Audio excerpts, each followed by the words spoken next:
You know how some carriers give you so little for your older busted phone you just end up living with it? I don't think so. Verizon lets you trade in your broken phone for a shiny new one. You break it, we upgrade it. You dunk it, doggy bone it. Slam it, wham it, strawberry jam it. We upgrade it. Get a 5G phone on us with select plans. Every customer, current, new, or business. Because everyone deserves better. And with plans starting at just $35, better costs less than you think. Today is Monday, December 27, 2021. Coming up on Roland Martin Unfiltered on the Black Star Network. Democrats say President Joe Biden should pass his Build Back Better plan using executive orders or break it up into smaller bills. Is that going to be the difference maker to pass the U.S. Senate? Also, he was a small man with a huge voice and a big faith. Archbishop Desmond Tutu, South Africa, passed away yesterday at the age of 90. Will look back on his amazing life and legacy as one of the most powerful voices against the racist apartheid regime in South Africa. Also on today's show, it is the second day of Kwanzaa. We'll be joined by the creator of Kwanzaa right here to explain what it means all these years later. Also, a Georgia man gets a great gift. He's been exonerated, and a California Navy veteran calls the cops for help, but he gets arrested. Now he's suing. Also, holidays are over. Well, not really. Still got New Year's coming up. Have you ever tried cryotherapy, hot yoga? Our Fit Live Win segment will break that whole thing down. All right, y'all. It's time to bring the funk on Roland Martin Unfiltered on the Black Star Network. Let's go. He's got it. Whatever the biz, he's on it. Whatever it is, he's got the scoop, the fact, the find. And when it breaks, he's right on time and it's rolling. Best believe he's knowing. Putting it down from sports to news to politics. With entertainment just for kicks, he's rolling. It's on go, go, roll, y'all. It's Roland Martin, yeah. Rolling with Roland now. He's funk, he's fresh, he's real, the best, you know he's Roland Martin now.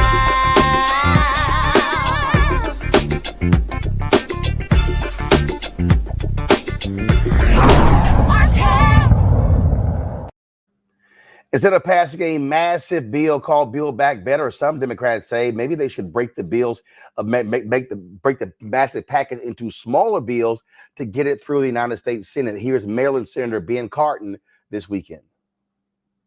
Well, right now, we don't have any Republican support. We have to recognize that we have to do this with Democratic votes alone. I think our best strategy is to find a common spot where all Democrats can agree and move that legislation. That's what we're trying to do now. That's what the negotiations are about between the president and Joe Manchin and the Speaker of the House and the Majority Leader in the Senate. We are working towards getting Build Back Better agenda accomplished by 50 Democratic votes. We would love to have Republican support, but to date, we haven't seen any real movement by Republicans to help us. Now, Congresswoman Melinda Karinga, of course, Washington State, she says that, you know what, President Biden, move it through executive order. That's what she is encouraging him to do. She is the head of the Progressive Caucus. The question is, can this actually be done? Democratic senators are going to be meeting this week to discuss policy priorities when the Senate returns next week. Let's go to my panel. Joining me, Dr. Julianne Malveaux. She's the Dean of College of Ethnic Studies, California State University of Los Angeles. Dr. Makongo Dibinga, Professorial Lecturer, School of International Service, American University. Reverend Jeff Carr, founder of the Infinity Fellowship. All right, folks, glad to have all three of you here. All right, Julianne, you're the economist. Your thoughts about this, the idea of breaking this massive bill into smaller bills. Does it make sense? At some level, it makes sense because we need the votes. Democrats need the votes, and they can bring Manchin along on some things. They're not going to bring any Republicans along on anything. The flip side of that is some of the most important things for progressives are likely to be lost when you start breaking this thing up. The child tax credit. There are just a long list of things that progressives have said they really wanted. And when they start breaking it up, some of those less popular things, less popular to conservative Democrats, are going to fall between the cracks. The problem with that, Roland, as you know, is that the basically the young people and others who came out in droves to elect President Biden, they want some takeaways. They want student loan forgiveness. You know, they want their parents to be better off. And, you know, where you have all this macro conversation about how well the economy is doing. And of course, spending was up by 10%, according to MasterCard, by 10% over the holiday season of 2019 before we hit COVID. Spending is up, but everybody's not feeling it. And so if you start breaking it off, basically corporate Democrats are going to be able to get their way and the rest of the folks are not. Here's Congresswoman Jeff Hale talking about this to Lawrence O'Donnell on MSNBC. I hope that we go back to, you know, somewhere between that framework and what the House passed, and let's get this through as quickly as possible.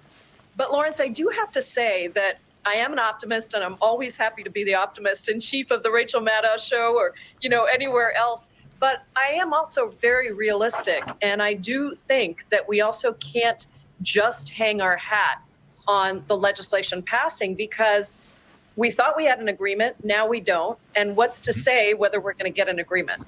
And so we did, the executive board of the Progressive Caucus met 2 nights ago. We put out a statement today that comes from all of us at the executive board to say that we have to push on Build Back Better and We have to have a two-track strategy where we also ask the President of the United States to use the executive power that he has to implement as many executive actions as he can to immediately lower costs, to immediately address healthcare concerns because of surging Omicron, and to immediately show the world that we are serious about our leadership on climate change. Now, there may be some other things we come up with as well, but those were three categories that the executive board felt very strongly the president could immediately take executive action on. And I'm very happy to say, Lawrence, that we saw the beginning of that with the moratorium on student debt being a pause. And we are calling for another cancellation of $50,000 of student debt, which would have an enormous positive impact on the economy, but most importantly, would give people some certainty in this time of tremendous economic uncertainty to put money in their pockets, because it's going to be probably a little longer before we get Build Back Better path. Omakongo, your thoughts? I think that she makes good points. My concern when you do these executive actions is that they can easily be reversed by a new administration. Now, of course, there are some things that could go into effect that people can need help on right now. But case in point, when former President Trump had his executive order banning people from speaking on issues relating to diversity, equity, and inclusion, I would go to corporations and government groups and they will say, well, you can't really say this today. You can't really say that now because of this executive order. Of course, Biden came in and it changed and I was able to do everything I was doing before at these organizations. So one of the reasons why it's more important to focus on the legislative aspect of this is because it's going to be long-term and it's going to be, enshrined into law, and it's going to be harder to go against those policies. But again, on the flip side, going off of what Representative Jayapal and others have been saying, there are people who are hurting right now, who can use whatever is going to happen with these executive orders right now or for the next year. Say they do something on the child tax credit, which ended, the last payment just went out, right? Say if they do something on that and people start getting that again immediately. So I understand, but if they're going to do it, they should focus on the things that are going to get immediate help to the people as opposed to being implemented 6 months down the line because of technicalities and logistics.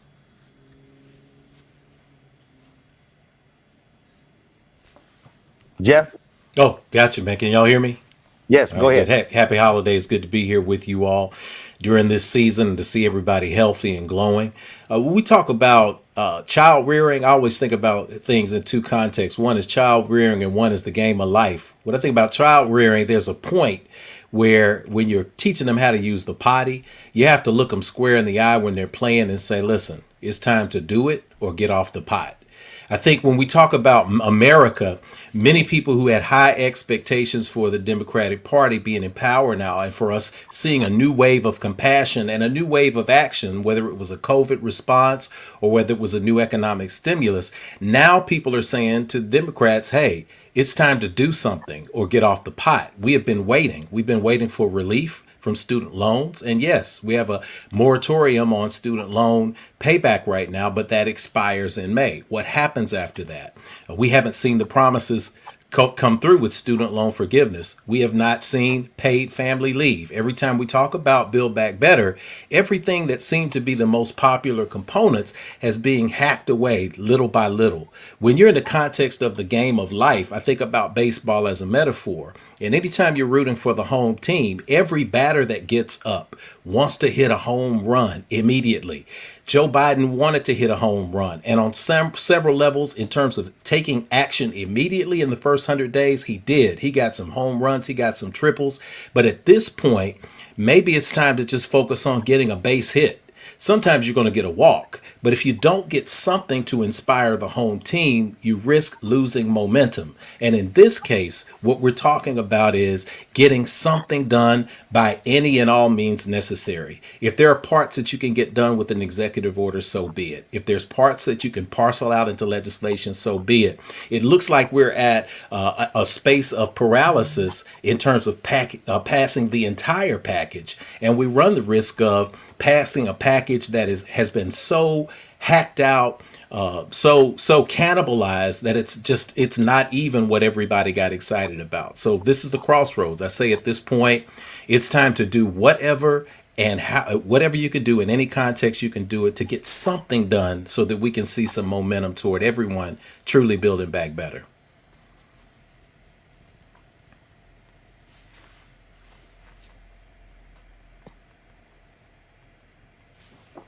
Can't hear you, Roland.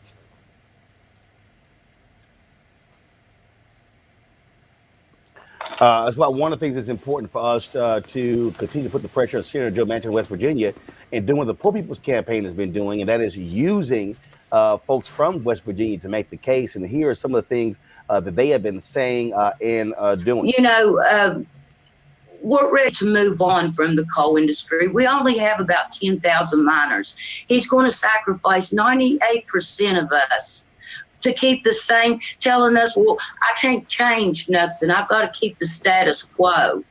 Well, you know, West Virginians, we're beyond the status quo. We're at the bottom trying to claw. We're on fire trying to get his attention.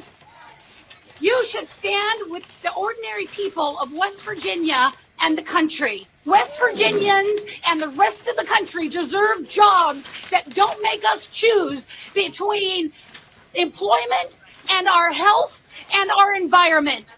Support the Build Better Act with us. Stand with us, Joe Manchin. Take a step forward and take your place in history. Yes. Everybody knows ours is one of the poorest states in the country. It's a damn shame that the senior senator, a Democrat, cannot support his state and the people in his state.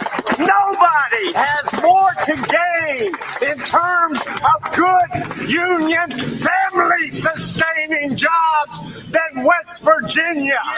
Everybody knows his major contributions are coal and oil and gas and the fossil fuel industry, while he pays no attention to the poor people and the working people in his state.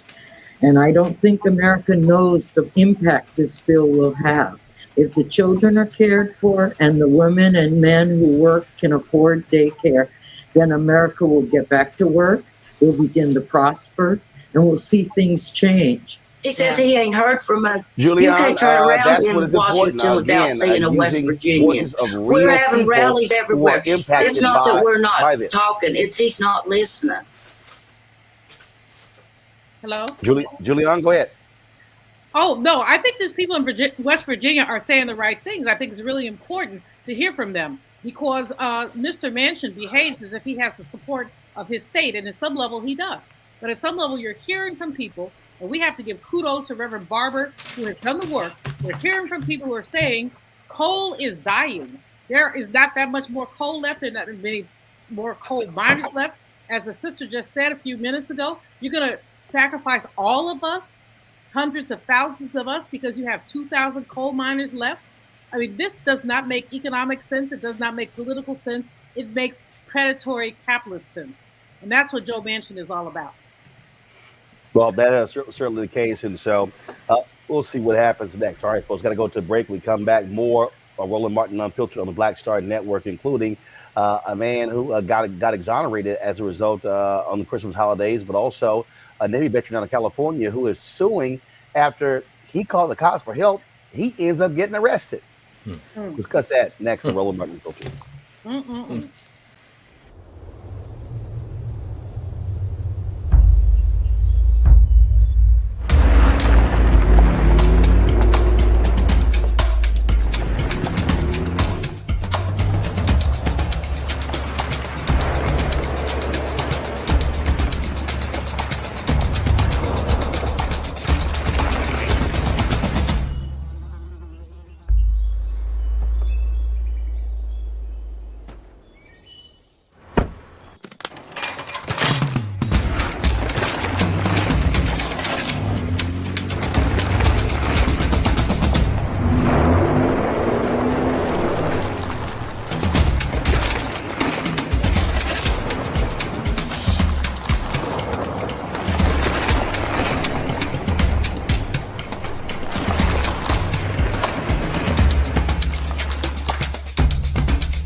Folks, Black Star Network is here.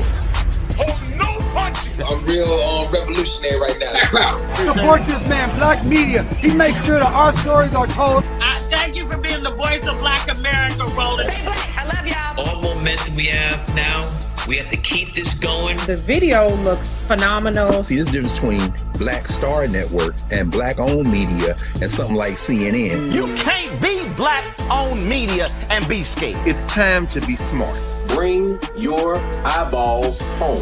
You dig?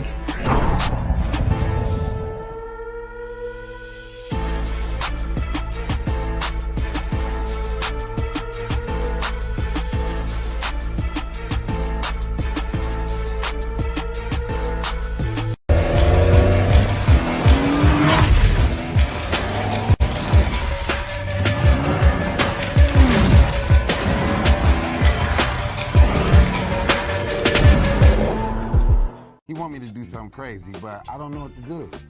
I'd rather just sit here. Hi, this is Cheryl Lee Ralph, and you are watching Roland Martin, Unfiltered. I mean, could it be any other way? Really? It's Roland Martin.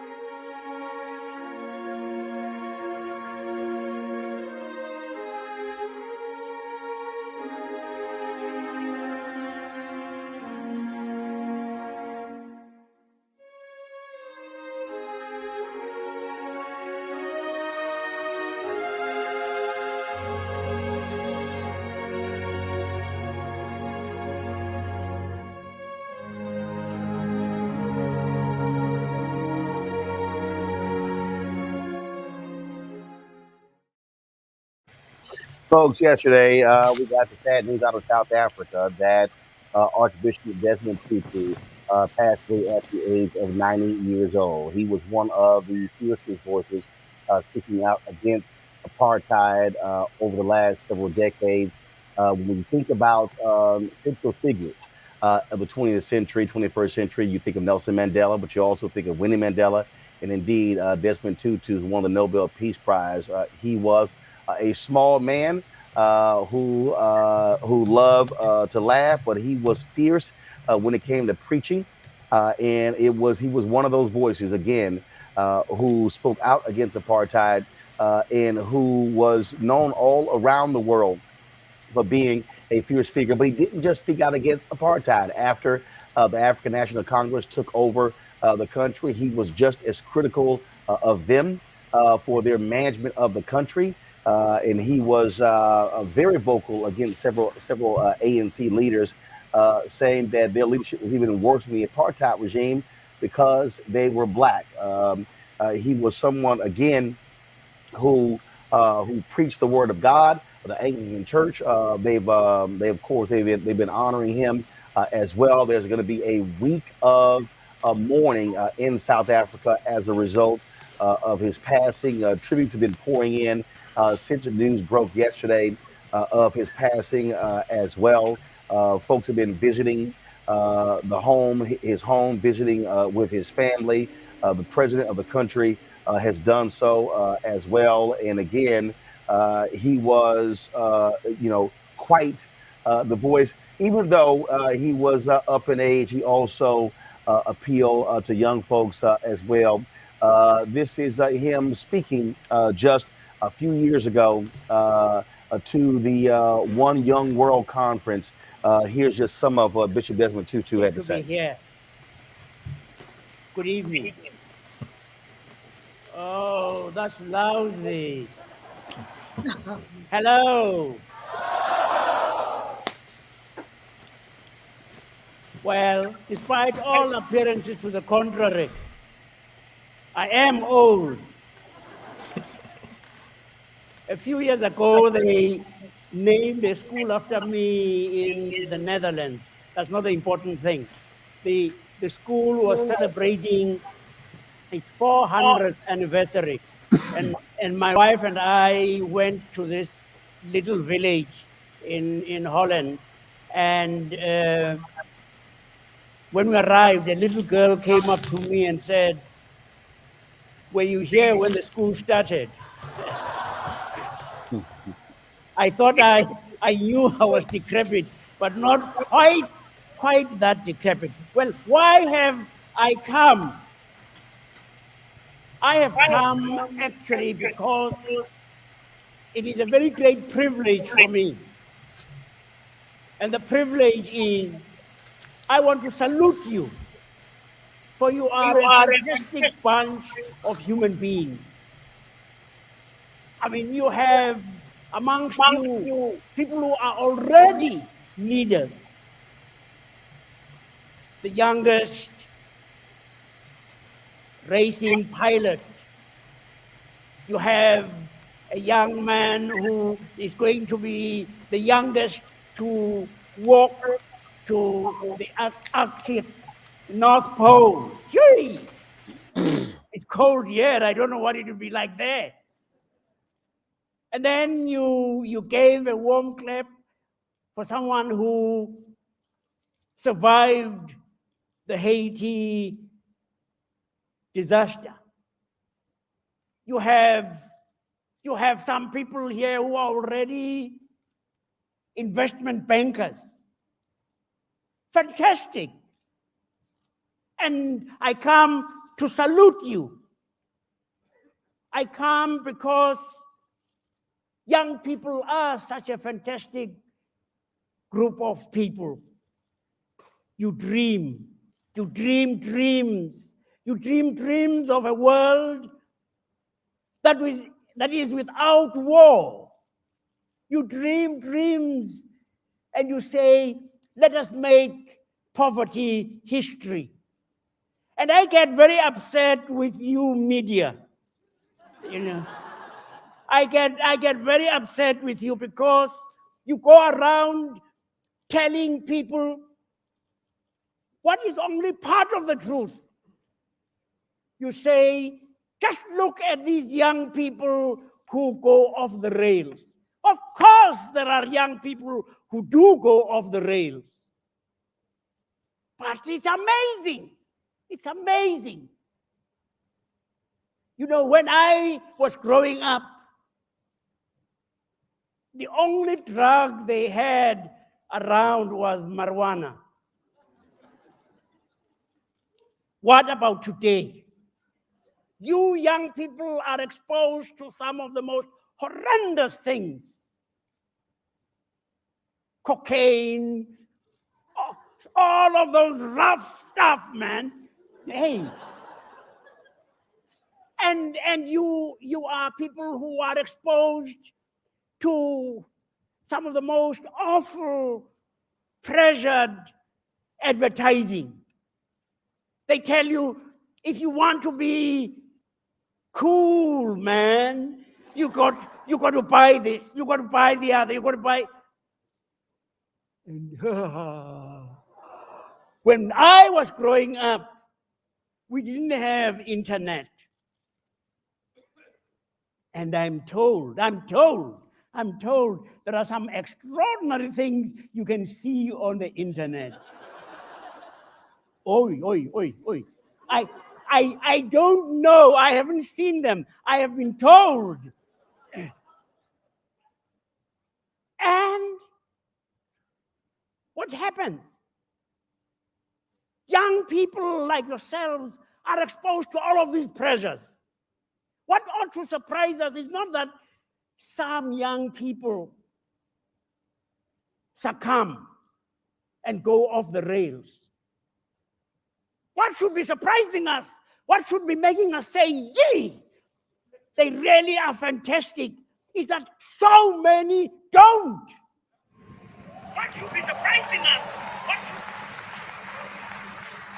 they really are fantastic, is that so many. And I've visited a number of poor countries. I'm going to go to Reverend Jeff Carr. Reverend Carr, he was a strong moral voice, desperately needed at a very difficult time in South Africa. Working away hidden. Teaching schools in poor, remote villages. Yeah, we got you, Reverend Carr. Oh, we got me here. Okay. I think you summed it up very well, Roland.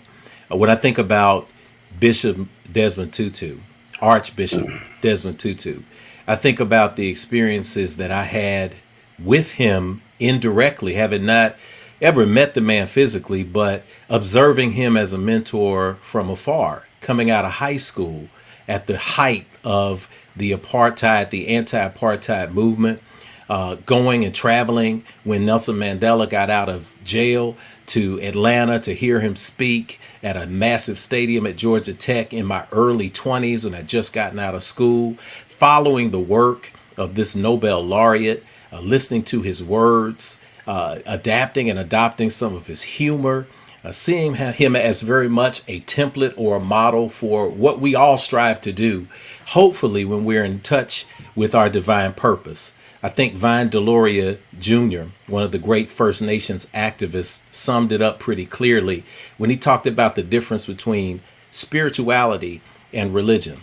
He said religion is for people who are afraid of going to hell. Spirituality is for people who've already been there. So when we talk about the transcendent energy in someone like a Desmond Tutu, we talk about the legacy that we pour libations to. We talk about the legacy of his joyfulness, the legacy of his intellect, the legacy of his ability to connect with so many people. And even as we talk about that, there are going to be some conversations that come up. They already emerged on something that Bishop Tutu himself said he pretty much didn't fool with, and that's the internet. So we have the voices on the internet reminding us of the clips from the Justice and Reconciliation Committee where he begged Winnie Mandela, Sister Winnie Mandela, to ask for forgiveness and to apologize. That didn't sit well with a lot of people. It still doesn't sit well with a lot of people. Some people would look at that and say, well, no, here's fault to point out. But I always notice that the largest detractors are the people who don't have anywhere close to the legacy of the people that they're criticizing. So I will say that the larger legacy of this giant, this elder who made it to the ripe age of 90, is that you've got to love beyond. You've got to commit to love, and you've got to put yourself in a place of non-neutrality. I'll close with this. When I'm teaching spirituality to my students and people in world religion classes, I always point out a great book by Dr. David Hawkins. It's called Power versus Force. And it talks about neutrality being a particularly high vibration because it keeps you in a space where you can make decisions from a good place. When you talk about neutrality in terms of injustice, that's a different thing altogether. And one great quote that I pulled that Bishop Tutu put into the world is this: if you are neutral in situations of injustice, you have chosen the side of the oppressor. If an elephant has its foot on the tail of a mouse and you say that you are neutral, the mouse will not appreciate your neutrality. So I'm so thankful for the life and legacy of this strong brother and this leader, and may he continue to inspire us now that he has transitioned to the space of life after life to live and walk in our divine purposes as well. He was indeed a significant voice. I want to bring in John Hope Bryant, founder of Operation Hope. John, of course, posted a number of images and thoughts and reflections about Bishop Tutu yesterday and today on his social media account. Your paths often crossed. John, you called him a supporter of your work, but also a protector there as well. Just share us your thoughts and reflections of this small but giant of a man. Yeah, I'm actually, thanks for doing this, Roland. I'm actually sitting here trying to find my emails. For those who think that Archbishop Desmond Tutu, he asked me to call him Arch, by the way. He asked his friends to call him Arch. I'm trying to find actually the emails from him that he sent me. I'm trying to give you an example of one where he sent me emails from his iPad. So for those who didn't think that he was part of maybe at a time when he did that interview, he was not on the internet, so to speak. But in 2018, 2019, he was emailing me from his iPad with pretty humorous stuff, by the way. He had a wonderful sense of humor. My relationship with him, I'm trying to find this while I'm talking to you, Roland. My relationship with him really changed over time. And let me first say that I met him reputationally. I think he trusted me because of my relationship with Ambassador Andrew Young. And before that, I knew Mandela just very modestly. But I think that's because he knew I was Ambassador Young's guy. He trusted me, and then we worked together on Global Dignity together with the Crown Prince of Norway and Pekka Himana of Finland. And there's a funny clip you should show later on where Desmond Tutu and I are dancing on stage in Finland there's a song, I can't remember the name of the song, but it's on Dignity. You can find it on YouTube. And when you first see it, he's very stiff. He has given his proper speech. He was the president of Finland. It was the Desmond Tutu, Archbishop Desmond Tutu that we all know, the freedom fighter, the spiritual leader. I don't know if I started dancing first or he started dancing first. We were the only two brothers on stage. But at some point, one of us started rocking. And then you'll see in the video, the other started rocking. I don't want to give myself credit for getting Desmond Tutu to relax, Arch. But it probably was him that started dancing because he's got that South African joy. And after a while, Roland, you'll see in this video, he's, I mean, he is in it. This was the two sides of Archbishop Desmond Tutu. This formal, intellectual, spiritual giant that was just talked about in very eloquent terms. And then this, over time, I got to know him more as a human being, as a person, who had an incredible sense of humor, who was really funny, who took life seriously, but never himself seriously. I've learned that lesson from him and Ambassador Young. Never take yourself too seriously. And then he talking about the work of Operation Hope and how that was, he thought, the next generation of what South Africa needed. This economic empowerment piece. And so he helped me open the door in South Africa. Really, I was trusted in South Africa because of him. And there's a lot of stuff on the internet about that. I won't take up time on that. But he was my credibility in South Africa. He opened doors, he gave us cover, and we helped tens of thousands of struggling women there to get self-reliance because he thought that the journey was not over. The movement, and this was a decade or more ago, Roland. He thought the next movement was economics, that the color in South Africa was not black or white, it was the color of poverty or wealth, the lack thereof, and that would give people some measure of self-determination and freedom. So he was a multi-dimensional person, and he had, again, a ferocious sense of humor. I just found a text from him from April 2017. I don't know if you can see that, Roland. I mean, that's an iPad note, okay? And it might even say from my iPad. Yeah, we actually see it. Thanks, dear young friend. I trust you and yours had a blessed and happy Easter. Yeah, we see it. Yeah. Sorry about that, yeah. So, and I don't know what else it says. I hope it's nothing private. Yeah. It'd be nice to see you when you're here. So, we had this incredible relationship, and I got engaged at a game park in South Africa. And he called to wish me and Shatra his best, and I even talked to him when he was in the hospital. But once he transitioned completely, this was before the pandemic. He slowed down a lot.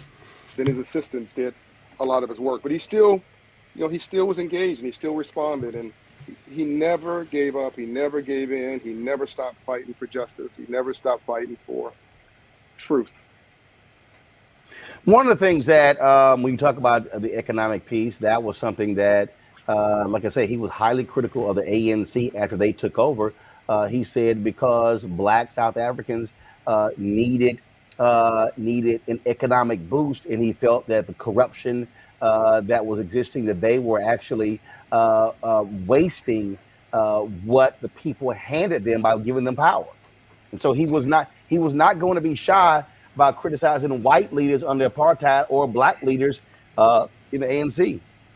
Correct. And I also want to go back to something that the good brother said before me, and he was so eloquent and elegant in what he said about Archbishop.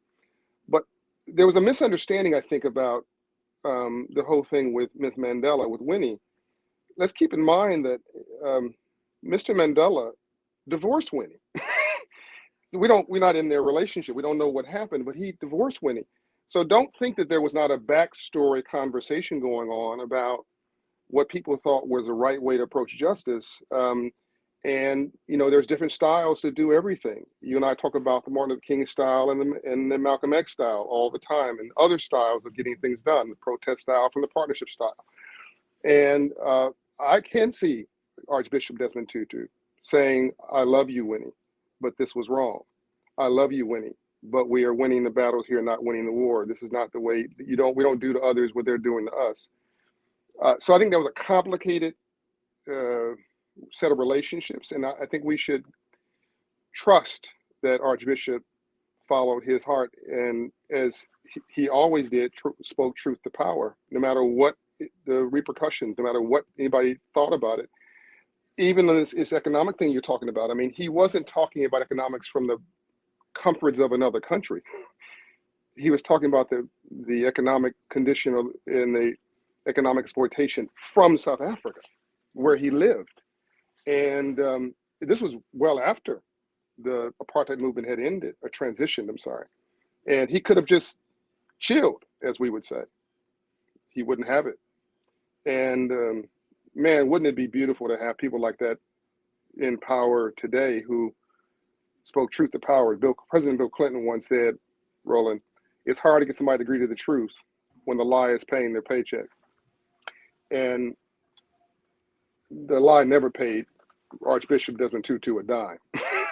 He wouldn't let me pay him even for his expenses. He wanted to be independent of everything and do what was right in his own heart and his soul. Archbishop Thabo Magoba talked to one of the local outlets in South Africa, and he talked about the final moments with Bishop Desmond Tutu. Listen to this. What was your last moments with him? Your last words? What was your last moments? Words that you shared, the conversation you had with him? It was mainly the prayer, really. There's a powerful prayer in the Anglican rites when you pray with somebody who are dying on the point of death, and you just read these prayers, and they end up, even if it's tough, with the words Amen, Hallelujah. Basically, we're handing over everything to God, and it's not about him, it's not about me, but it's up to God. That was the thing there, Dr. Julian Malveaux. He was a strong person of faith. Him, and I agree with Brother Bryant about his ability to speak to power, even when it was uncomfortable, even when he was speaking to other Black people about the abuses, frankly, that we saw with the ANC. And I'm not in it in terms of I don't live in South Africa. I've been there a couple times, but the fact is that there was an opportunity that might have been squandered in terms of some of the things that occurred. What I think mostly importantly about, well, first of all, I had the pleasure of meeting Archbishop Tutu a couple of times, and what I enjoyed about him was just his humor. I mean, he just was he enjoyed life. And that's something that I think that we in Black America, we always talk about with the challenges we face. Enslaved people found joy. And Archbishop Tutu found joy. I mean, even as he protested, he found joy. And that's something I think Betty Shabazz used to say, find the good and praise it. And that's very much what he did. So that's just something that has to make you smile when you see his little self behind the podium doing his thing. You're like, you just have to smile. But the other piece of it that I think is really important when John Bryant talks about the economic piece of it is that he got that and he tried to share that. And, while Black South Africans had the political power, they did not have the economic power. And I think that's also the case in places like Atlanta and other places where Black people have seized political power, but not economic power. It really gives us a lot to think about. But all I can say about Archbishop Tutu is just thinking about him makes me smile. This is a photo from 2009. I had an opportunity to MC the Black Church Bowl at the inauguration of President Barack Obama in 2009. Bishop Tutu was one of the folks who was honored. This was one of the photos that I found with my brother, his wife, and there are others that I'm looking through all of my archives, because we were all backstage. That was the thing on Makongo. He was indeed a small man, but his his laugh was unmistakable, and that was one of the things that I enjoyed in terms of chatting with him. Yeah, I mean the sense of humor is legendary. I can't think of anyone who I've spoken to who hasn't mentioned that before. And when you think about what he went through and what his people went through, and to have that as he aged gracefully, it's just really amazing, and it's really a lesson for all of us. One of the things that's also important to me, fighting against apartheid was the first social justice campaign I can remember being involved in. My parents had me out there when I was like 7 years old with signs, fighting for the end of that regime. And I have the image of him dancing in the streets when Mandela was released and the like. But I think it's also important to remember that he was an international icon, not only just because of what he did in South Africa, but the causes that he championed across the globe. He was very pro-Palestinian, Yes. which, got the ire of many from the Israeli government who didn't like some of his stances there. He was also a big advocate for the LGBTQ plus community. He said, if gay people aren't allowed in heaven, that's not a place I want to go to. I'd rather go to the other place, right? And he was also a big advocate for climate change as well. And he wanted to make sure that some of the pipeline that we're having here from the U.S. to Canada wasn't going to happen because he saw how that would affect indigenous rights. So he is somebody who realized, as Dr. King said, that injustice anywhere is a threat to justice everywhere. And he fought for that. And that's why there are so many people who are not engaged in the South Africa movement for freedom who know who this man is because of the stances that he took in support of them as well. Black Lives Matter, the list goes on and on. Whatever there was an injustice, he was right there fighting for it. And we should all be mindful of that and really carry on that legacy as well. John, I first met him years ago when he was honored at the Trumpet Awards in Atlanta. And I remember first it was a long night. I swear the taping took forever.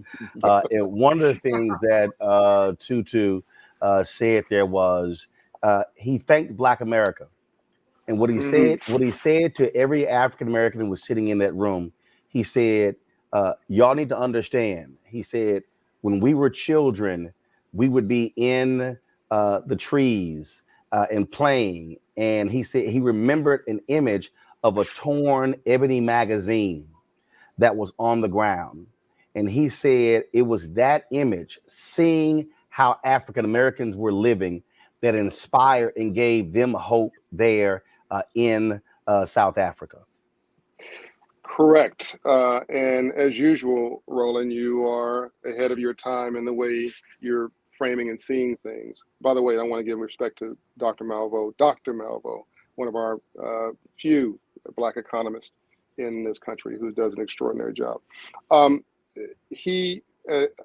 don't want to waste time reading the quote. I guess you can find it online if you're looking for it. But when he was 84 years old, Roland, to this point, after we had talked about dignity and how important that was in the world, it was pretty non-controversial to talk about dignity. I mean, it translates in every country in the world. And we start talking about this more difficult issue of capitalism, which, and money, which is religion. People confuse in our church, in the Black church, people would say, oh, the money's evil. And then he would correct and say, no, the love of money is evil, Desmond Tutu would say, Archbishop.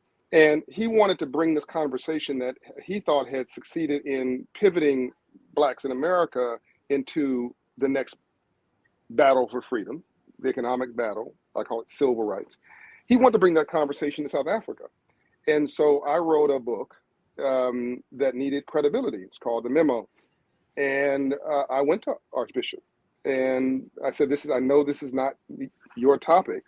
And you may actually think you want to end our friendship now, because I'm talking about capitalism, free enterprise, economics, ownership, and opportunity is a mechanism, honorably, to set us free. And he said, no, you misunderstand me, my son. And I'm going to see if I can just read one line from his quote. He said, "We regrettably live in a system of haves and have-nots." And then he goes on, "Our creators intended each of us to share in the earth's bounty. None of us should be without the means to achieve prosperity and wellness."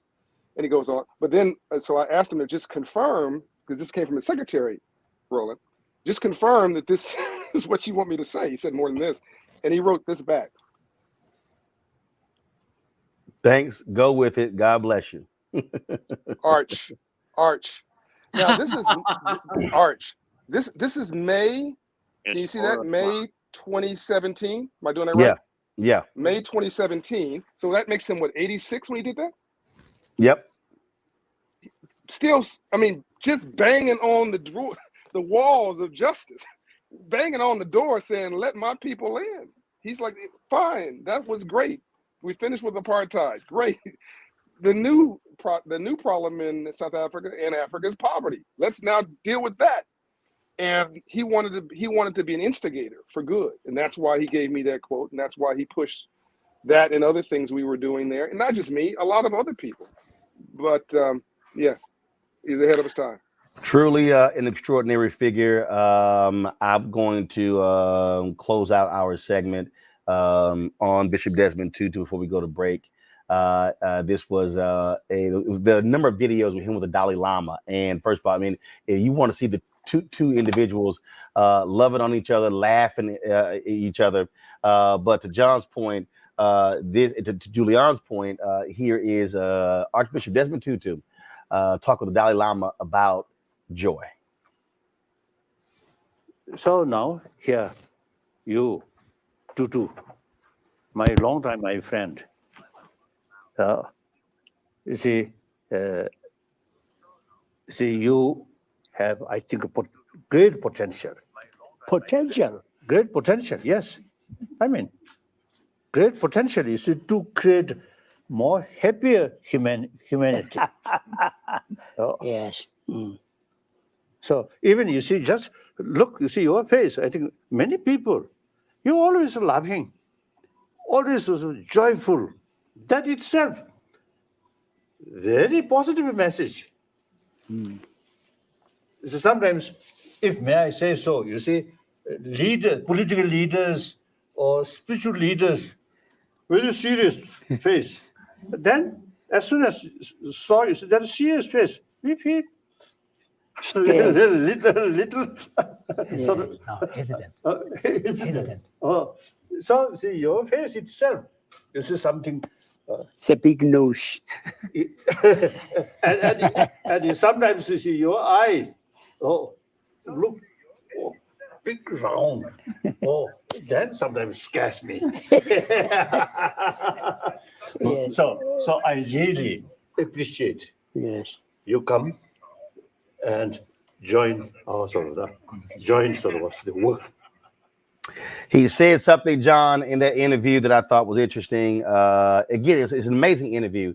And he said, Dalai Lama said, the interviewer asked him a question about both of them thinking about death.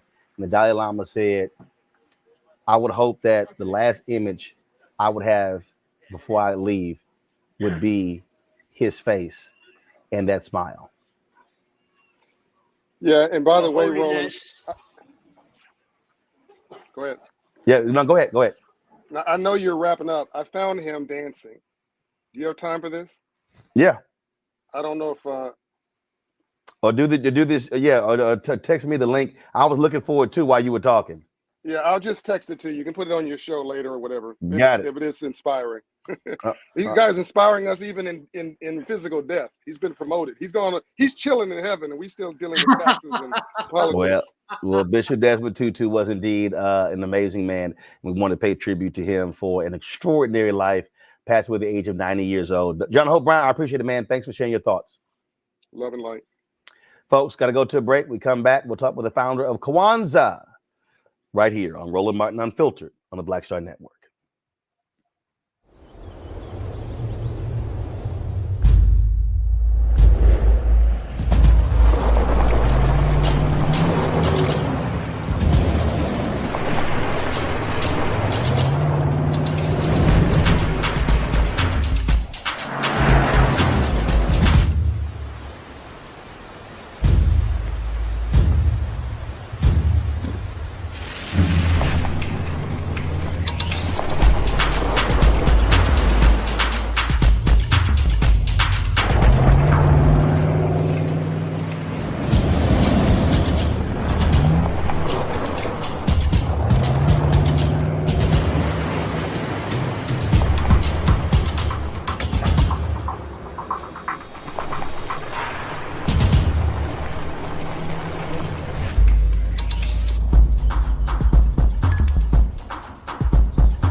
I believe that people our age have lost the ability to focus the discipline on the art of organizing. The challenges, there's so many of them and they're complex, and we need to be moving to address them. But I'm able to say, watch out, Tiffany. I know this road. That is so freaking dope.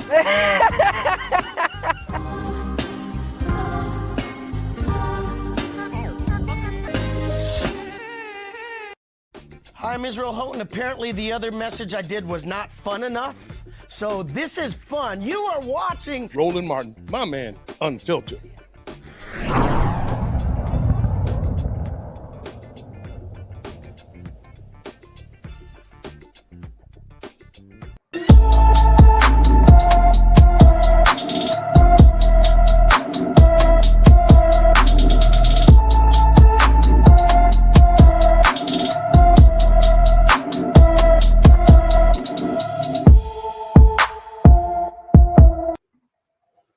All right, folks.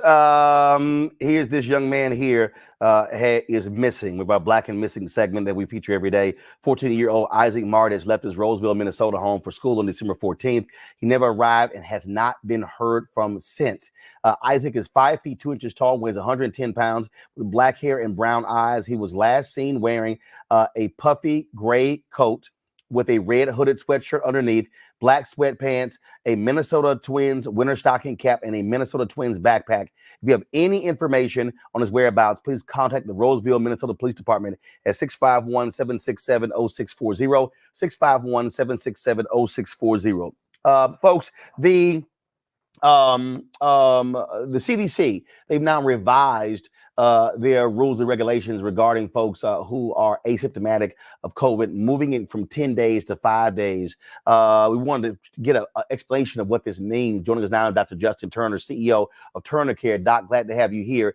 You're there, of course, out of Mississippi. And so can you explain what this really means? Now going from 10 to 5 days, it is for people who are not showing symptoms or those who are showing symptoms? Well, first of all, thank you so much, Roland Martin, for having me on your show.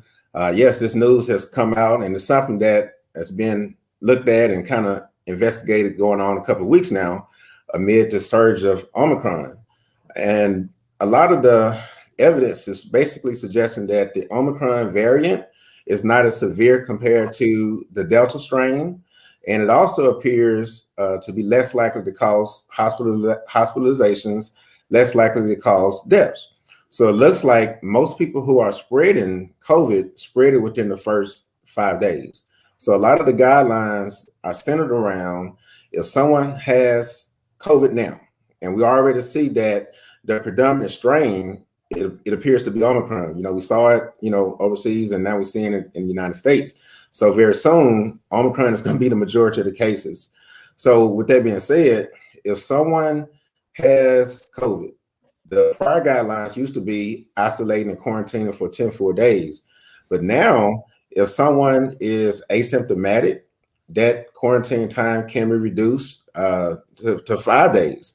But they also are saying after those 5 days, still stay masked up as you're interacting with people. Yeah, so reduce to 5 days, the first 5 days, because like I said, in that window, that's the time where patients are more likely to possibly spread disease. After that 5 days, you can, leave quarantine, but you still need to be masked up for an additional 5 days. And like I said, during that time, you're less likely to spread it. So that's part of the guideline, is first reducing from what we previously knew was 10 days down to 5 days. Now, we also know that with the winter surge, we're going to likely see the increased cases, the increased hospitalizations, and what follows hospitalizations? Deaths. We also see the hospital systems beginning to be overwhelmed. We're already seeing that again. So what does that lead to? It leads to staff shortages, nursing shortages, respiratory therapist shortages, and those shortages just basically overburden the healthcare system and they make it very difficult for us to be able to treat patients. You can look in the hospital and see rooms available, but if you don't have staff to take care of them, then what can you do? So being able to reduce the amount of days that nurses and healthcare personnel has to be out can help, with our ability to provide quality care, help with the economy, there were several airlines that had to cancel a whole bunch of flights not too long ago. So this new information, appears to be something that's going to definitely be helpful, because the Omicron does not appear to be as deadly as the Delta strain. And we also appear to see a more rapid onset of action of disease, whereas the people who are spreading are usually doing it within the first few days. All right, then, Dr. Turner, we appreciate you breaking it down for us. Thanks a lot. Yes, sir. Glad you're doing better. All right, yeah, getting there. Still got a little cough, but we certainly are getting there. I appreciate it. Thanks a lot. Yes, sir. Thanks for having me. I appreciate it, folks. Today is day 2 of Kwanzaa. Of course, began in 1966. It was founded by our next guest, Dr.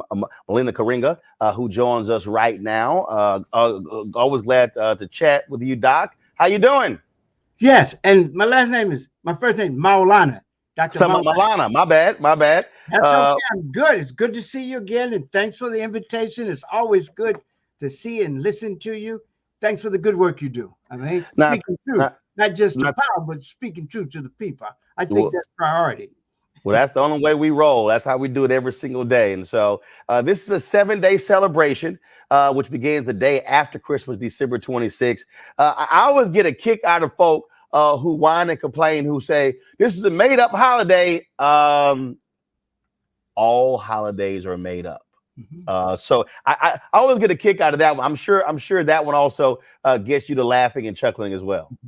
Well, I don't spend any time on it because it takes time away from talking about what the holiday is, since everybody knows anything that we do has been thought about and we do it. Some people do less thought. I did a lot. This is a result of intellectual research of many cultures, many languages, and putting this together as an intellectual project. So it's not an invention. It is a creation, an intellectual creation.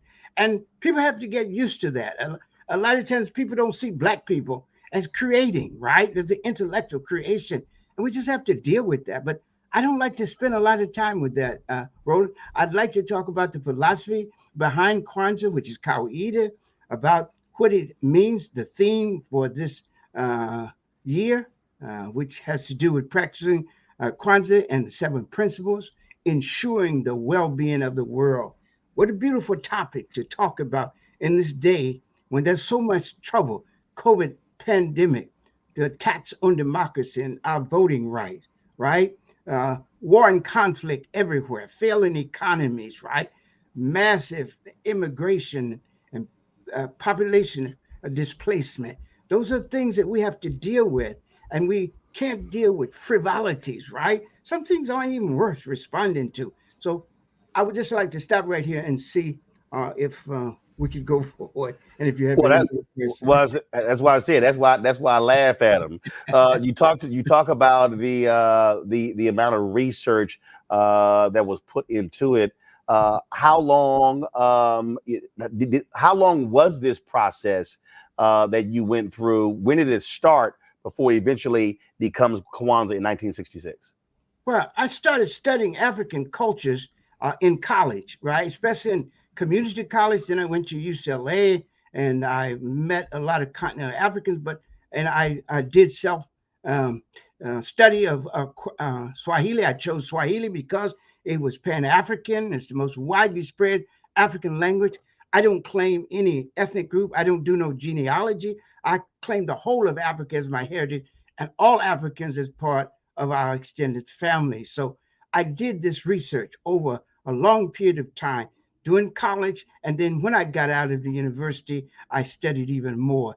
And I did this in the early 60s. I left college, I should say university, in order to join the movement, right?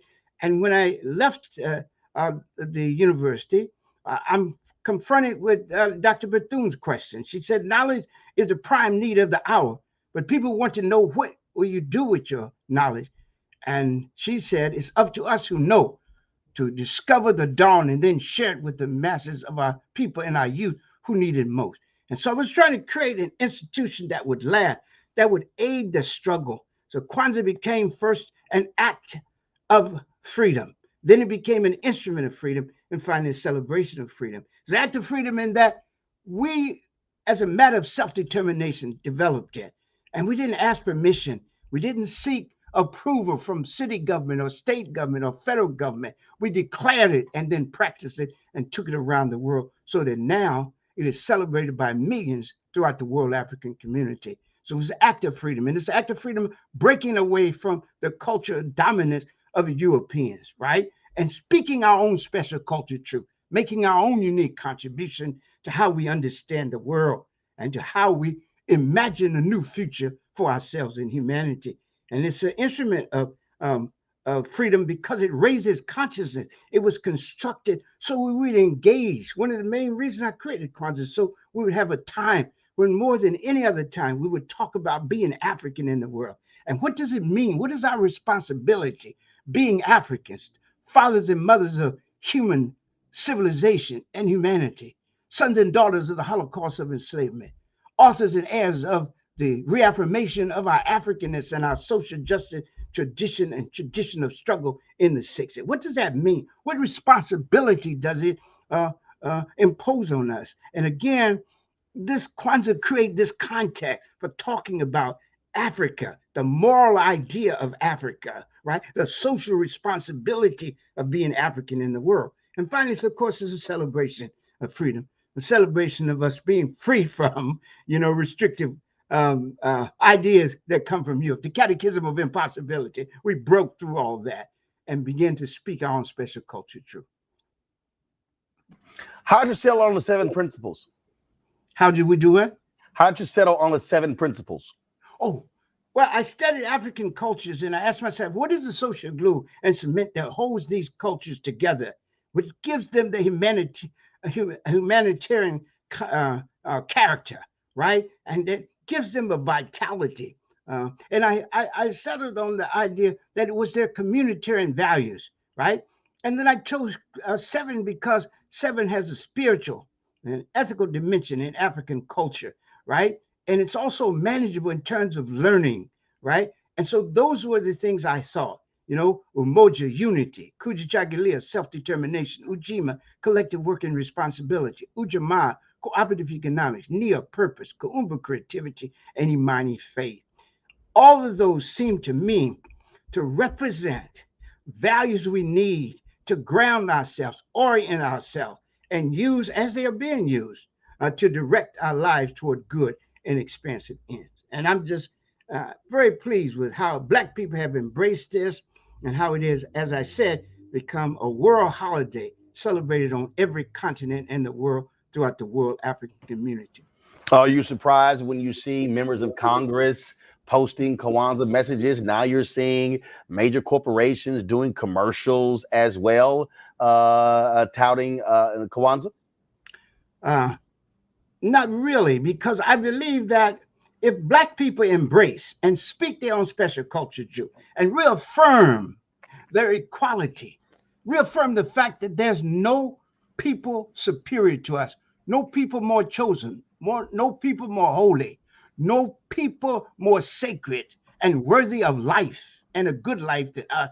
If they stand up and do that, people respect that. And they respect the appreciation that people have for, that Black people have for Kwanzaa. And therefore, I would expect it. The other thing I think, Roland, is that there are 2 aspects to every great message, right? And you can see that in religious faith. There is a particular message that speaks to the people who create it and who first know it, right? But then it has a message also that is universal. So that Kwanzaa and the message, Kawaida message, speaks both to African people and the best of what it means to be both African and human in the fullest sense. And people can identify with that human aspect of it. So who can be against umoja or unity? That we should have unity in our family, in our community, in our nation, in our world African community. Who can deny that except haters, handmaidens, and hirelings of the dominant society? And who can deny the right and responsibility of self-determination to define ourselves, to name ourselves, to create for ourselves, and to speak for ourselves, and to raise images above the earth that reflect our capacity for human greatness, and to know it is good, and to announce that it is good. Self-determination. This is a fundamental human right It's the right of freedom. And then who can deny, Ujima, that we need to work to build the good communities, societies, and world we want and deserve to live in, right? This is so important. The same with Ujamaa, cooperative economic, shared work and shared wealth, right? We have to do that. We have to work and we have to share the wealth. The social wealth that we create should be more equitably distributed, not only in our community, but in the society and in the world. That's a major issue with the world today. The increasing gap between the poor and the rich. It's obscene, the kind of wealth that people have gotten at the suffering and oppression and occupation of other people's land and the seizure of their resources and the misuse and exploitation of labor. And we if you're a moral person, how could you? And one of the things I wanted to say, and I hope you'll let me do this, I want to just pay homage to Archbishop Desmond Tutu. Y'all were talking about, and this is one of the main issues he was talking about in South Africa, in the world, the gap between the rich and the poor. He was a spokesperson for the vulnerable. And we know that, and Kawida teaches us, and this is a fundamental conversation in Kwanzaa, that we measure the moral quality of any society by how it treats its most vulnerable people. And therefore, in our sacred text, it says, give food to the hungry, water to the thirsty, clothes to the naked, and a boat to those without one. Be a father for the orphan, a mother for the timid, a caretaker for the sick, a shelter for the battered, a raft for the drowning, and a ladder for those trapped in the pit of despair. So we say that. And I like Archbishop Desmond Tutu. I met him twice. One at a reception for that Mayor Tom Bradley was mayor of Los Angeles. And then we brought him to Cal State Long Beach, my university, where I teach at. I'm professor and chair of the Department of Africana Studies there. And I enjoyed talking with him. And y'all are right. He was a man of joy and justice, right? And he reminds me of the Odu Ifa, sacred text of Yoruba land, ancient text, that says, let's do things with joy, for surely humans have been chosen, divinely chosen, to bring good into the world. And this is a fundamental mission and meaning of human life. And I think he embodied that. He did good with joy. And Odu said, if you're really a good person, you love doing good. You just don't do it because you can do good and you taint it by the attitude you have by. But he enjoyed doing it. And he was a spokesperson for the oppressed in every land. The gentleman that spoke about how he stood up and was even whitelisted for it, for speaking on behalf of the Palestinians, how he supported LGBTQ rights, and how he took the case of the poor and the vulnerable and the suffering people around the world and spoke a truth for them. And so we have to honor him for that. May the joy he brought and the good he left last forever. And may all his family, friends, and loved ones be blessed with consolation, courage, and peace. For surely he has risen in radiance in the heavens and now sits in the sacred circle of the ancestors among the doers of good, the righteous, and the rightfully rewarded. Hotep, Ashe Heri, as we say in Kawida philosophy. Let's go to my panelist. First up, Dr. Julian Malvo. Habari gani, Malana. Dr. Julian Malvo, it's so good to see you. You know, I was on the way to LA and I got to see you on Roland. Because you don't see you in LA. You know, we were supposed to get together. We'll do it in the new year, okay? We'll absolutely do it. But I want to just, first of all, I want to thank you. I want to thank you for Kwanzaa. I want to thank you. I try to disabuse my melanin deficient friends. This is not Black Christmas. This is something totally different. You know, when a white girl sent me a note this morning and said, Happy Kwanzaa, I just sent her the website and said, read this. Don't send me this nonsense. She meant well, but that's not the point. But what I want to engage with you about, or just ask you about in the context of Kwanzaa and the many places that is celebrated, is the timing of it. What made you choose to put it at the end of the year? Is not Black Christmas, but some people see it that way. And what I see it as, in some ways, is an alternative to the predatory capitalist consumerism that Christmas has become. Was that part of your motivation, or was there something else going on? That was a third reason. There were three main reasons. Number one, for authenticity. It's based on the Zulu first fruit or harvest celebration called Umkose, and it straddles the year in December and January. So it's a motto. I'm always looking, it's 7 days, and I'm always looking for authenticity. When I say as African, you can believe I can demonstrate the culture grounding of it. I mean, through research and understanding and through my own interpretive practices. Then second reason I did it is because the end of the year and the beginning of the year is a great time for reflection. Yes. And part of Kwanzaa is reflection, remembrance, reflection, and recommitment, the three fundamental practices, right? We remember the ancestors, right? We remember our past. We learn the lessons of it. We absorb the spirit of possibility inherent in it. We extract and emulate the models and mirrors of human excellence and achievement in it. And we also practice the morality of remembrance, as Fannie Lou Hamer, our foremother, taught. The two things we should all care about: never to forget where we came from, and always praise the bridges that carried us over. So this time, when it's a phrase in the Akan where they say it's a time where the edges of the year meet. And there's a time for deep reflection on what we've done and what we ought to be about. And the third reason, as you read in my earlier writings, was a severe criticism of the commercialism of Christmas, the commercialism of Hanukkah. And I need to get behind that, to get past that, and begin to ask ourselves, how do we celebrate goodness and sacredness without attaching money to it? Because there's a commodification of even worship now, right? And so our thing was to move away from the capitalist conception of the consumer as a fundamental unit in society. And we say the moral person, the thinking person, the deep thinking person is a fundamental unit of society. And so we want the human being to be the fundamental unit, not the consumer. And so that means that this is built around thinking about ourselves.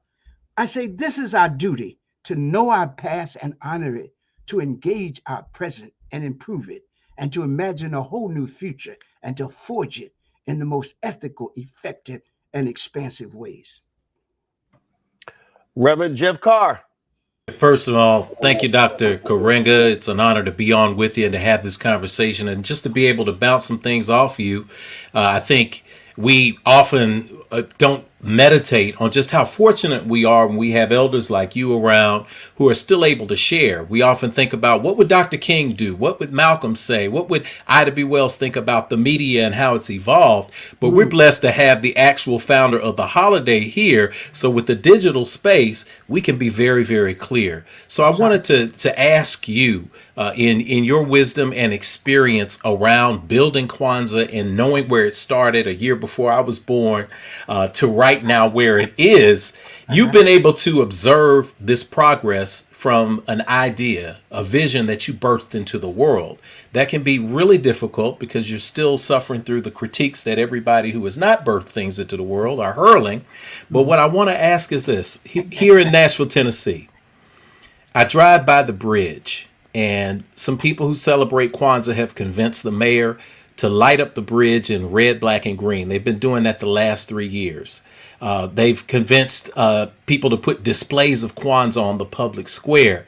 And yet, Black people still get less than 2% of the city contracts.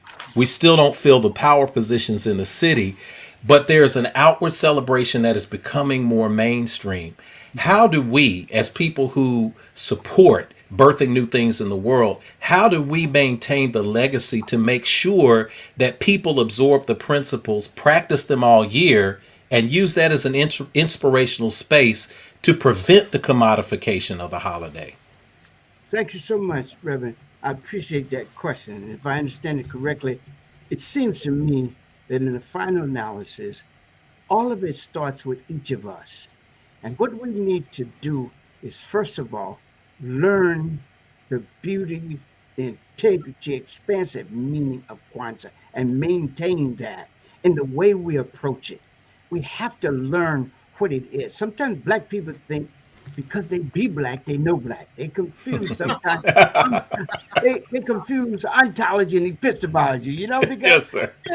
And I understand it. We do know something about ourselves, but feeling pain don't make us a doctor, and coming to our own conclusion don't make us a philosopher, right? Yes, sir. Yes, sir. Study I'm not discrediting our basic knowledge. We have a knowledge, and we have to appreciate the masses as an infinite source of knowledge and ability. But at the same time, we have to specialize. And when we choose to honor something, we have to embrace it and we have to defend it. We have to build a wall around it, a culture wall. You know, one of the things I've said that we are vulnerable to the dominant society's culture.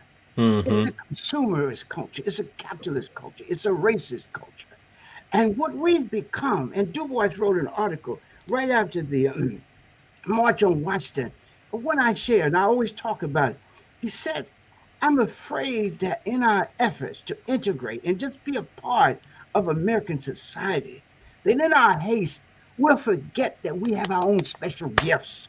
And we'll begin to feel closer to Germans than to Africans. And what we have to do is make sure that we reaffirm the beauty, the sacredness, the ultimate meaning of ourselves. We have to celebrate ourselves. And Kwanzaa is about celebrating ourselves.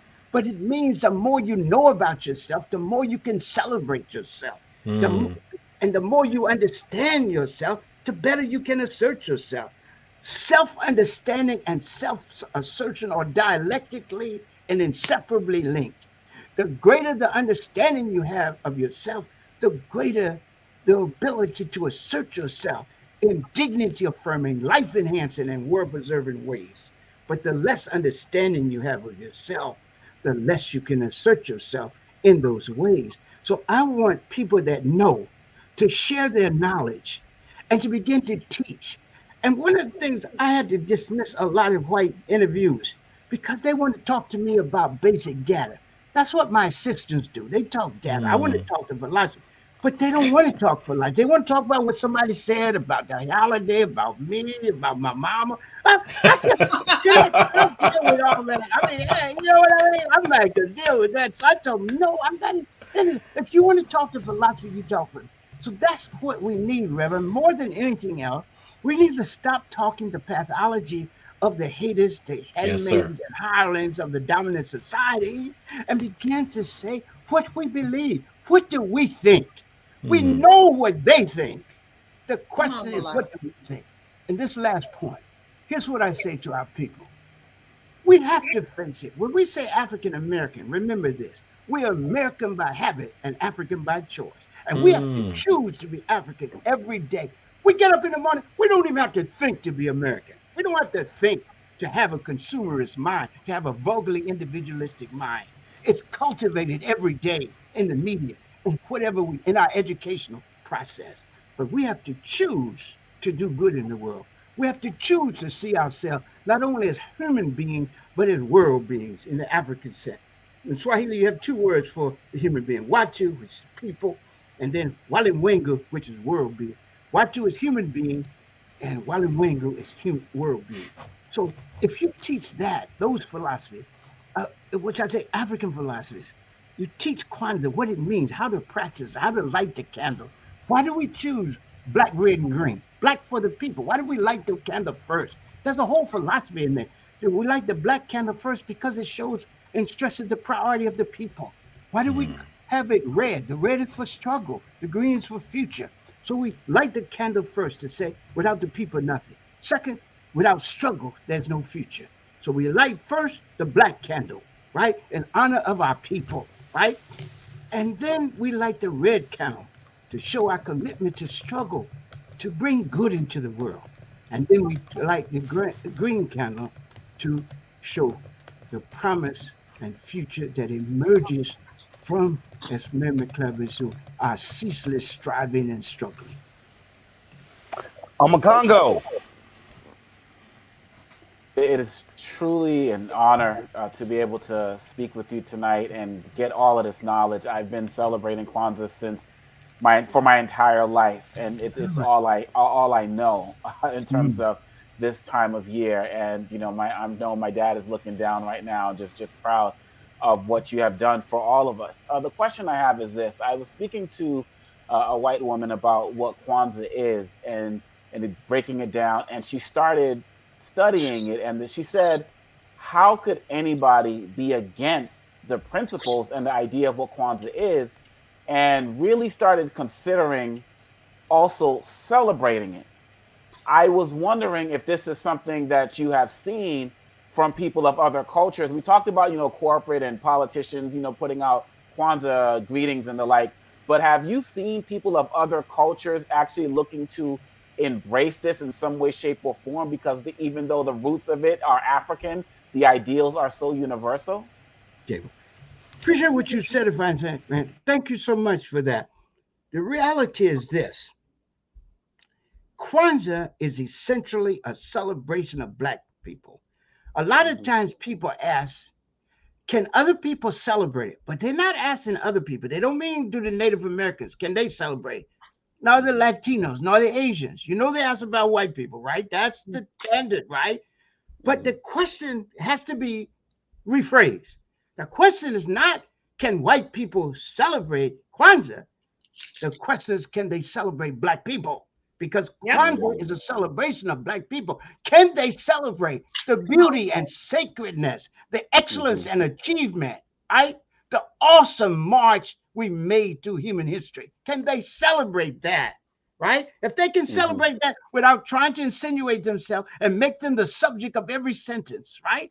It's just like I saw somebody sent me a thing today and tried to link Kwanzaa Kanata with a Jewish menorah. And I told people, stop using that Whenever you that violates the integrity of both Hanukkah and Kwanzaa when you mix the symbol. We got enough African symbols, but we don't need to imitate the Jewish menorah. But they're doing it. And Microsoft always puts it out because it makes them feel they made a contribution to something Black. That's one of the reasons they hate on us so much is that we don't owe them anything, right? Our culture is the oldest culture in the world.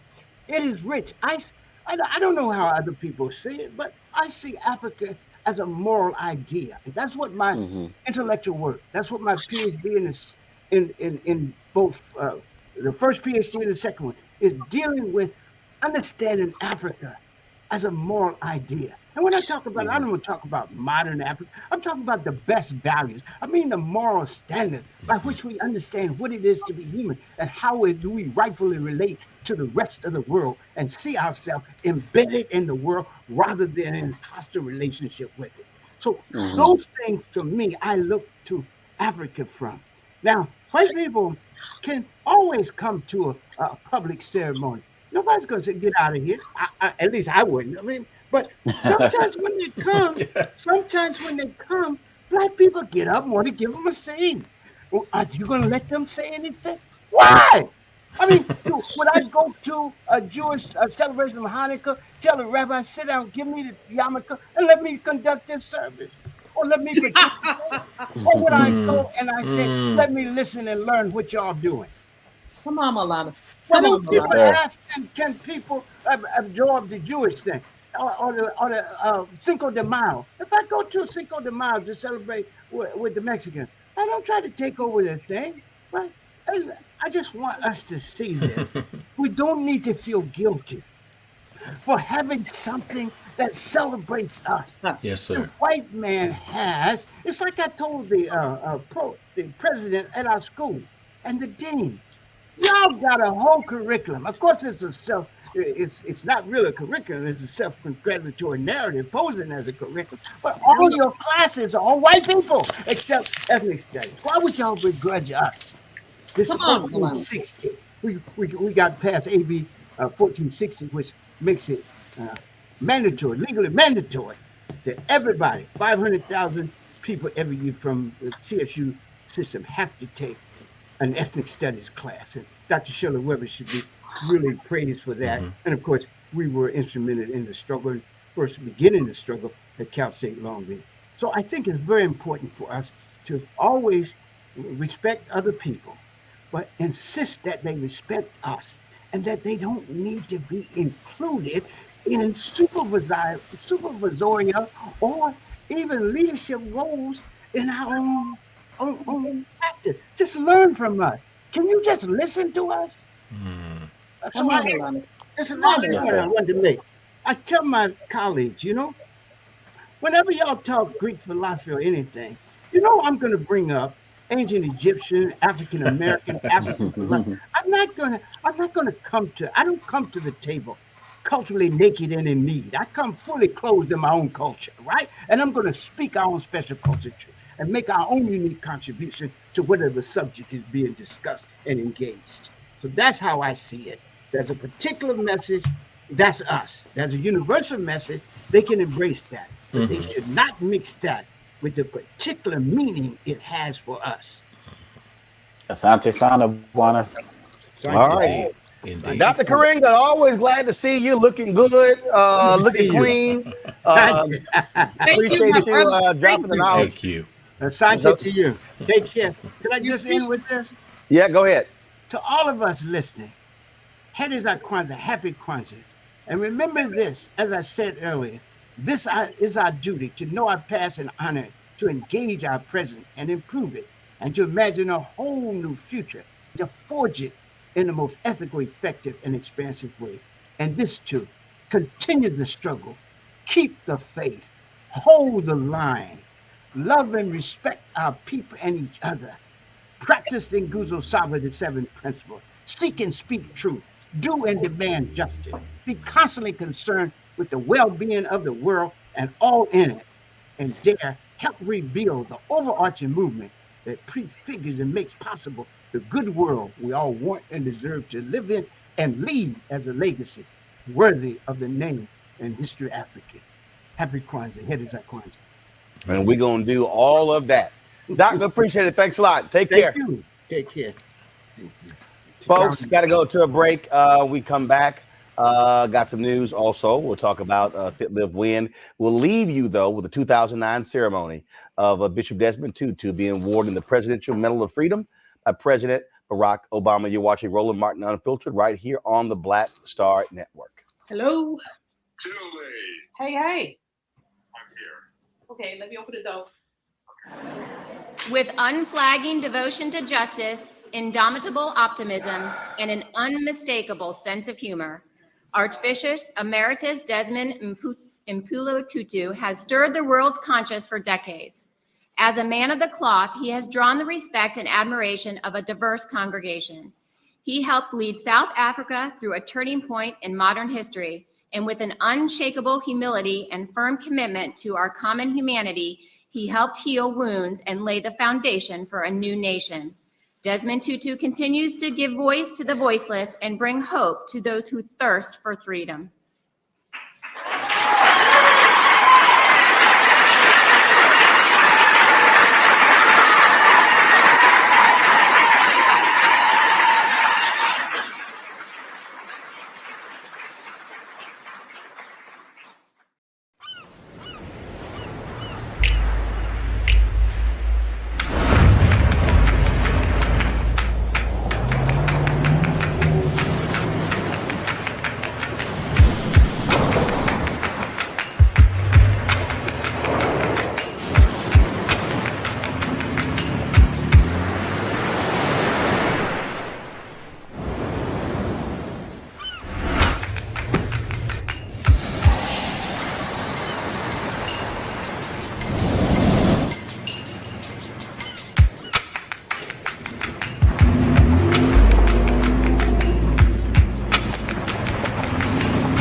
Carl Payne pretended to be Roland Martin. Holla! You are watching Roland Martin, and I'm on his show today. And it's what? Huh? You should have some cue cards. Hey, what's up, y'all? It's your boy Jacob Lattimore, and you're now watching Roland Martin right now.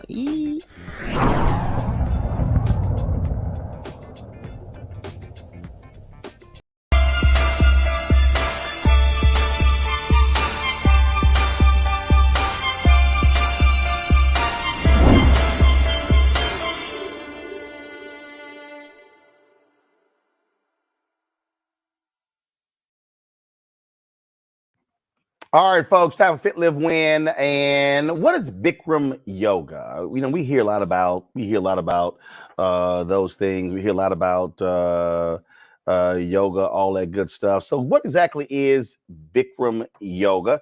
Well, we got an expert who joins us right now. And last name might sound familiar. She's wife of my panelists. Kendra Debinga. She's the Chief Visionary Officer of Bikram Yoga Wellness from Maryland. Glad to have you on the show. How you doing? I'm doing well. How are you? Okay, doing great. So there's yoga, there's Bikram yoga, there's hot yoga. What's all these different yogas? Bikram yoga is the original hot yoga done in a heated room of 105 degrees and 40% humidity. It's a prescribed sequence of 26 postures and 2 breathing exercises done the same way every time you come into the room. So okay, hold on. That's hot as hell. I mean, okay, yeah, hold on. it's hot. 105. Okay, so what is the point of the room being that hot? So you can sweat, eliminate toxin through your skin, which is the largest organ of your body. You also are able to loosen up more effectively with the heat as opposed to, working out through a cold body. Okay. And how long we got to be in this hot room? The class is 90 minutes long. It's 90 minutes long, but we also have 60-minute options for those of you who are too timid about doing a 90-minute class to begin with. In the room 105 degrees, we need a 15-minute option. We could accommodate that for you, Roland. All right, so on my panel, Dr. Carl Julian, I'm sure you've already done it. Any of y'all done Bikram yoga? That's a lot of heat. Yes, sir. Really? All right, Jeff. What's the big deal? I think Dr. Malvo's talking. Oh, she on mute. Don't worry about it. Yeah, she's talking. There she is. Oh, she on mute. Go ahead, Jeff. I'll defer to the sister because I love yoga. I can talk about it all day. Well, I think she was. Number one, yoga is too still for me. I like Pilates. Number two, Bikram yoga is too hot for me. I lasted 11 minutes exactly. Then I went and got me some water and kept on. See, I told you. I look, her being on mute, I knew what she was gonna say. Jeff, go ahead. It does take some time to acclimate to the hot room, but I guarantee you, if you keep trying, keep coming back, you're going to find a lot of benefits with it. A lot of people who are doing the yoga now find incredible stress relief. If you have arthritis in the joints, if you haven't really been active a lot, especially through this pandemic, hot yoga might be a solution for you to get back into being more active. I could think of other ways to relieve my stress. There are many ways to relieve it, of course. Yes. Let me send something in to you, Sister Kendra. Just first and foremost, thank you for birthing the studio into the world, and to you and Dr. Ome Konga. I know it's just the great work that you all are doing. It's just overwhelming and humbling, and I just want to say keep it up. In my journey with yoga, I've been practicing yoga about 14 years now. I've been a certified teacher in the Vinyasa and the flow traditions of Hatha for about 3 years now. So we love yoga so much at Infinity Fellowship that our entire fourth Sunday service, instead of regular service, it's all yoga because of the benefit. Yeah, we got Yoga Sunday. It's the only Yoga Sunday at any church in the known universe, at least unless somebody tells me otherwise. But one of the things that we think about when we think about heat, we think about it in a negative way, when in actuality it's a positive way to burn off toxins. I pour the sweat lodge. I like heat. You like heat? I play golf in the heat, but yoga. Look, I ain't got a problem with heat. Let's be clear. I'm from Houston. Heat is but here we go though. I'm still waiting for you to accept my invitation from like 5 years ago. Okay, we gotta. We gotta get you. Like I said, Roland, we gotta get y'all on the mat, man, because the mat. What she needs to do is see if you create a yoga for golfers class. See, you got yoga is yoga. Yoga is yoga, and you have positions that will help your golf game explode. Yeah, okay. And Sister Kendra is going to tell us about this. I pour a sweat lodge in the Lakota tradition, and so it's really, really hot in the sweat lodge. So when I get a chance to do hot yoga, it's not as bad for me. But the principle is getting past the heat. But Dr. Kendra, would you tell us about the benefits once you are able to tune your mind out to your body in terms of strength, flexibility, weight weight loss, all of that wonderful stuff. What do you see from people? True. I mean, the first thing with the heat is actually it's really meant to be a distraction. And the moment that you're able to ignore the distraction, the noise, the monkey mind, you're actually able to focus on the action that you're doing. The more you can focus on what you're doing in the room, it has benefits outside of the room. So when you go outside, those distractions, your coworkers, that person who's speeding past you on the road, these people, they won't get under your skin as much because you are able to center yourself.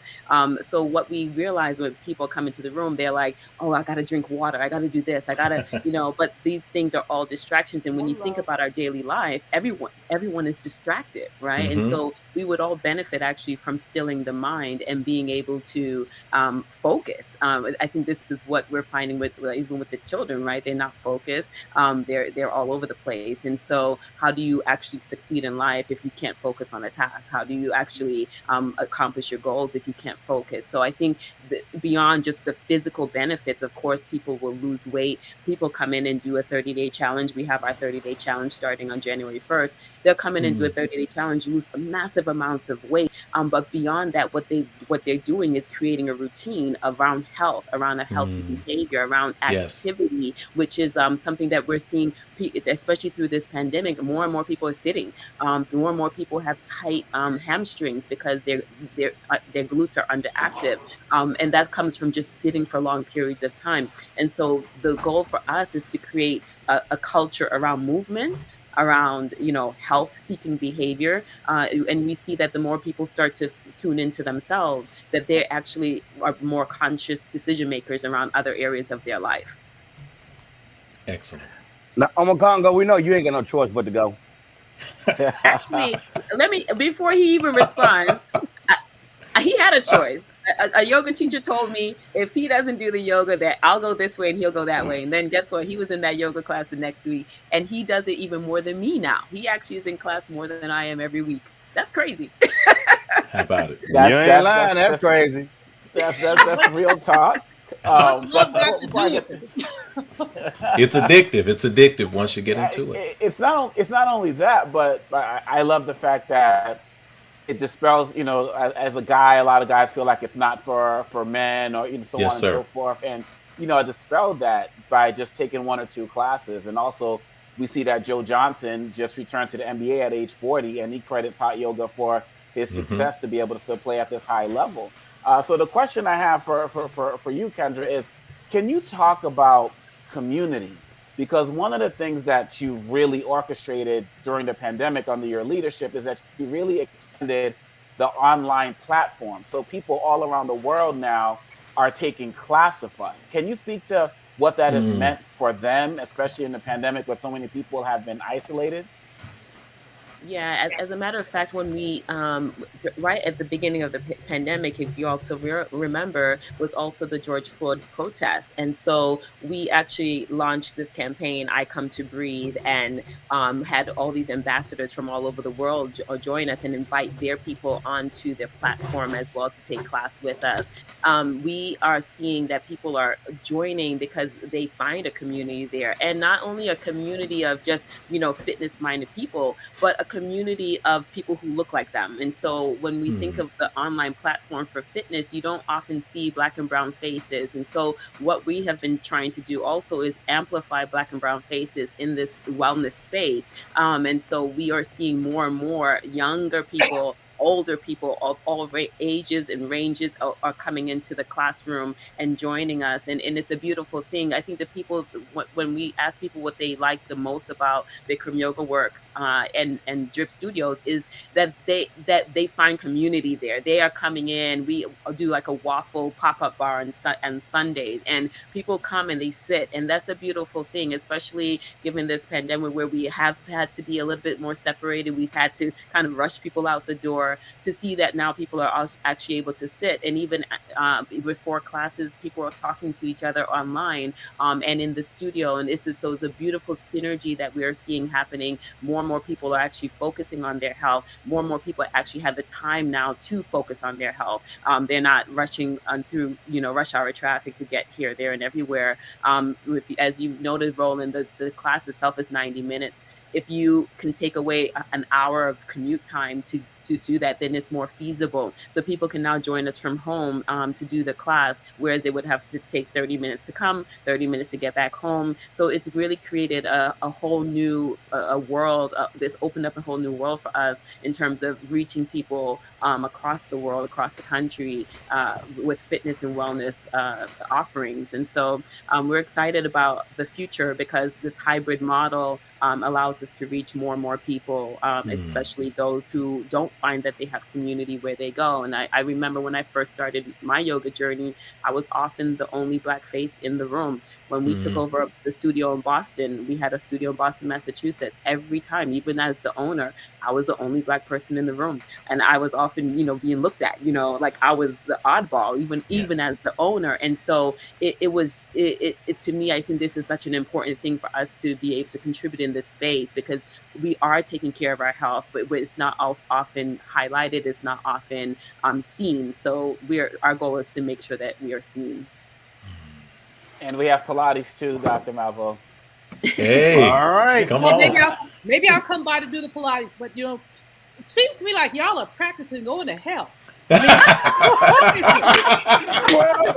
gonna go ahead and stretch right now. It's gonna be okay with the heat from global warming, Hell will be a little bit easier after some hot yoga, I tell you that. But seriously, Kendra, let me ask real quick before I know we got to go to break. But this is a question that I would ask for anybody who might be in the stream, who might want to try it at home. And look, you guys are going to see me. I'm going to be in one of these classes soon remotely. How do I do hot yoga remotely? Like, how do I make sure that I can be in a space where I'm getting the benefit and I'm not just in an open room? What are your steps for suggestions if people are going to do a class with you? Turn your heat up to 100. No. Oh, no, it's got to be 100. No, it's got to be 105. No. In fact, for us, we saw that during the pandemic, everything turned on its head. So if you were thinking you had to do hot yoga in 105 degrees, we saw people not doing it in 105. They were doing it in their regular old rooms. Some people did heat up their bathrooms and use the steam from their showers. But people also learned how to go do less. So with the heat, you're actually able to go much further in the stretching, and in a safe way. But when your body is not heated up, you cannot do that. And so people had started to learn their limits. But it was what I saw the most that impressed me the most was that people were actually improving their practice. Because they were more conscious of what they were doing in their movements. They were more reserved. They weren't like push. They were like, okay, I'm going to slowly guide myself into these movements because I'm not in the same environment. So the goal is for people to move. And if you are able to do yoga and move, that's it. And you can do the Bikram yoga series even without the heat. And that's the beautiful thing about it. You could take this practice everywhere and anywhere you go. Awesome. All right. We appreciate it. What's the website? BikramYogaWorks.com. All right. Well, we certainly appreciate it. Thanks a bunch. Glad to have you here, Kendra. Have a good one. Thank and then you. Again, Take care. Get that yoga for golf, and I might drop by. We'll do a broga class for you and your guys. All right. Broga. Copyright that. I love it. It's all about golf. That's the most important thing for me. I appreciate it. Thanks a lot. Thank you. Take care. Hey, folks, real quick. A Georgia man is free after spending 23 years in prison for a crime he did not commit. Devanya Inman walked out of the Augusta State Medical Prison to the open arms of family and friends.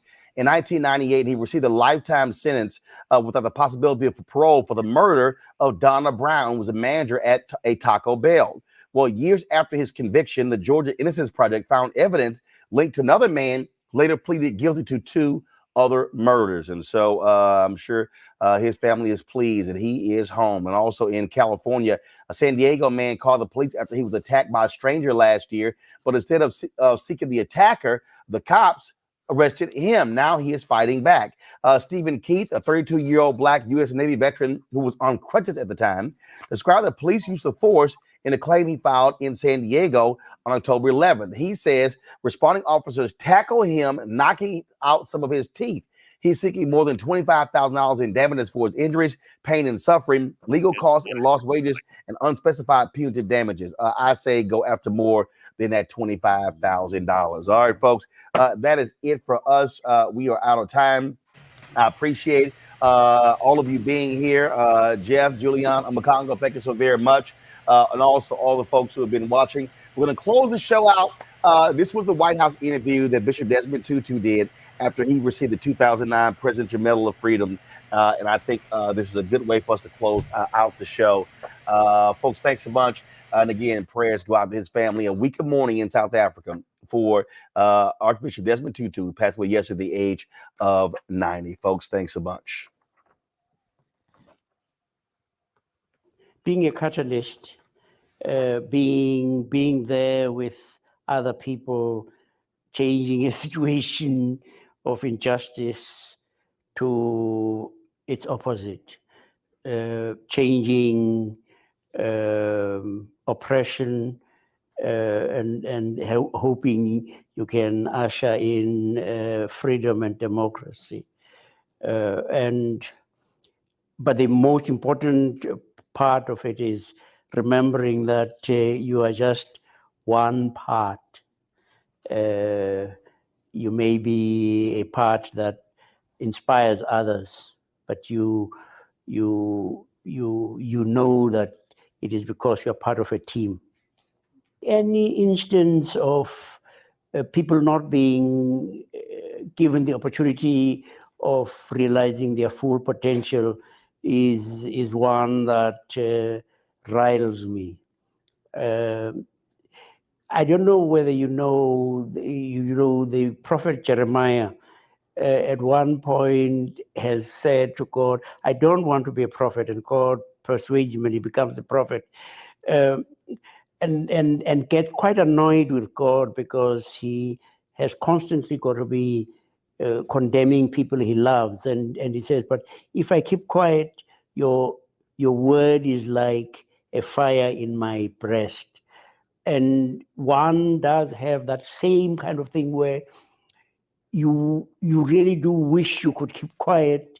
And there is something that says, if you keep quiet, you know you're being untrue to yourself, untrue to your calling, and that you will end up with a deep sense of maybe even disgust at yourself, but certainly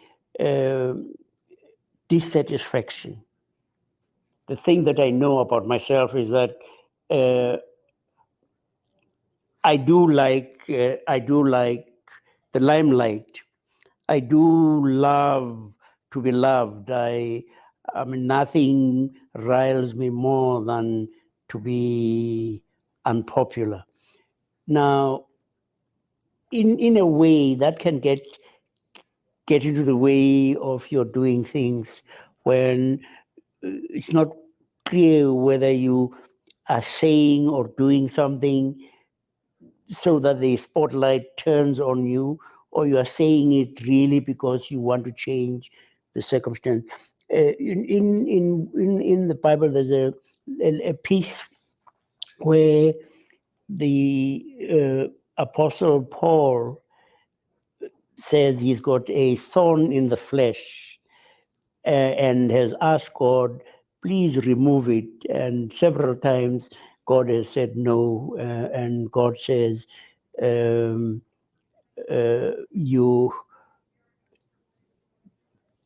my strength, that is God's strength, is made perfect in your weakness.